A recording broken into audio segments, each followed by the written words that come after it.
a cock 45 here with one of my favorite rifles, and I think maybe one of your favorite rifles. This is a 44 Magnum Marlin, model 94. It's well, see, specifically 1894 Cowboy Limited, and you've got the octagonal barrel. Some of you have seen this gun in action. It's a really handy little gun. You know, relatively short barrel, relatively powerful cartridge in a 44, because for this gun I load up some pretty stout rounds. I load some 300 grain bullets. They're close to the Garrett cartridges. They may be comparable to the Garretts. I don't try to load things at the top of the scale necessarily, but I just get close to the top. But they're really warm. You can feel it even in this. Normally you take a pistol round and fire it in a Marlin and you feel like you're shooting a 22 long rifle. But these things, you can feel them. They're pretty stout. So this is a really sweet gun to shoot. I have the Skinner peep sights on it. I haven't shot in a while, so I've got a good alibi here if I can't hit anything with it. Got some little targets over there, but we're going to do a chapter 2 with it. I'm not going to gab too much about it, although we haven't had it out for a while, so I wanted to kind of reorient you to what we have. These Marlin rifles are really sweet. I've taken a couple of shots there, the buffalo down in the woods, so I have an empty round in the chamber. All right. Otherwise, we have a full magazine, about 10 rounds, I think, 9 or 10. So let's just take a few shots. Really fun little shooter. Okay, let's warm up on the gong.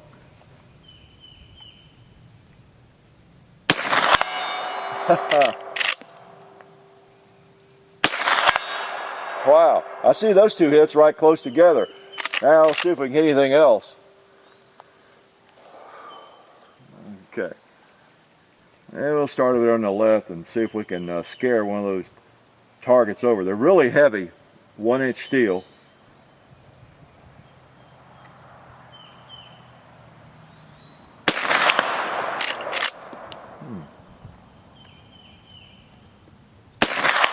All right, smacked him.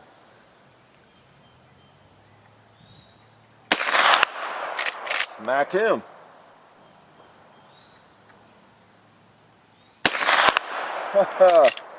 I'll tell you, nice little gun. Can't see it too well. I think that's one there to the left of the gong. And it was one. Wow.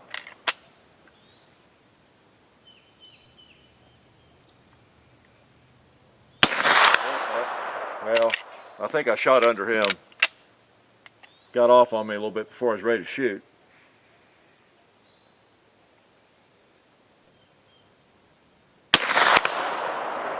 Wow. Guess I hit the base and we're out of ammunition.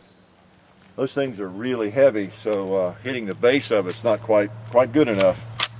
So we'll put a few more in it here as you look at this piece of artwork, actually. It's a sweet one. Oh, these are fun guns, these Marlins. They really are. Like I say, since it is a Marlin, it will handle some really stout loads, and plus it's a rifle. This is where I load my hot 44s. Oh, I can shoot these in some of the handguns, but it's not as much fun. They really hurt. Okay, I guess we're about full. All right, so there it is. It's a simple gun, nothing extravagant about it. Many of you have had lever guns, and the old Marlin 3030s and I guess the model 336. I don't know how many millions of those they've made and how many deer have been taken with those, but those are the Marlins you see probably most often. But this is kind of a cowboy version. Got my little peep sights. I love those Skinner sights. They you can, even if your eyesight's not perfect, it just I don't know, it just makes you more able to focus on the front sight. It's a beautiful thing. Okay. All right. Well, I may get into a missing string here, but I feel pretty good about that so far. I was a little concerned. All right, about where to hold and how to shoot.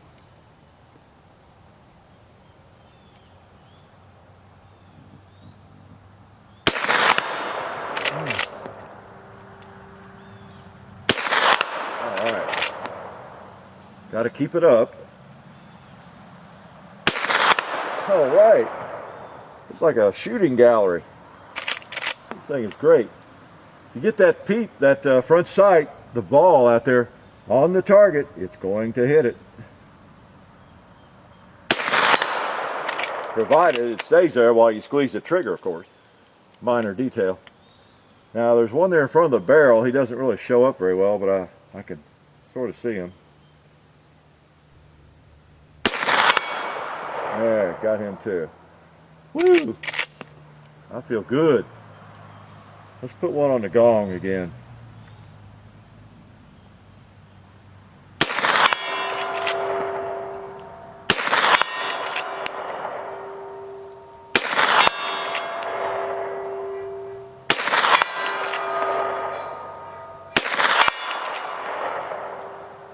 Oop.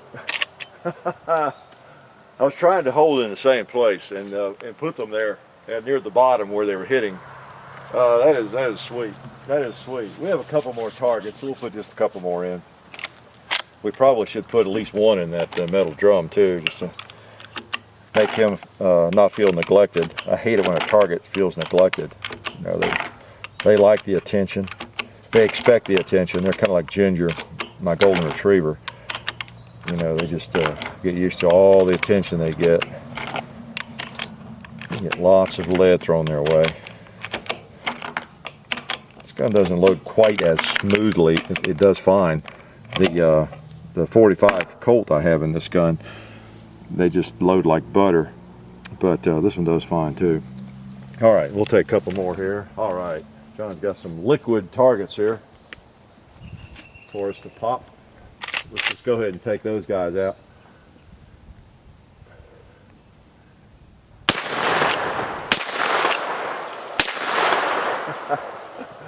All right. And Mr. Barrel. Got him. And Mr. Plate down there. Mr. Gong.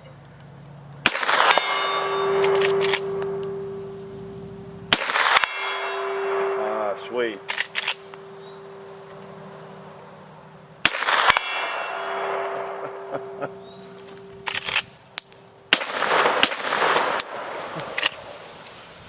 Little rifleman action there. Didn't have enough rounds to do that. Plus, those are big rounds. Those are, again, you're getting a little bit, I don't know if you could tell from, I know I don't show recoil a lot of times because I'm pretty good size and I weigh a lot. Excuse me, but that was hitting my shoulder pretty hard. Not that it hurt, but I could feel it. So for a 44 Magnum in a rifle to do that, you got some stout loads. So that gun would be, you hunters would, you know more about it than I do, would be a really, really nice rifle. There's not a lot that thing wouldn't bring down. Be good to have in even bear country, you know, if you could pop it on your back on a sling, I guess, with loads like that. So, sweet rifle. It's hard to beat a Marlin. What can I say? Chapter 2. Hope you enjoyed it. Life is still good.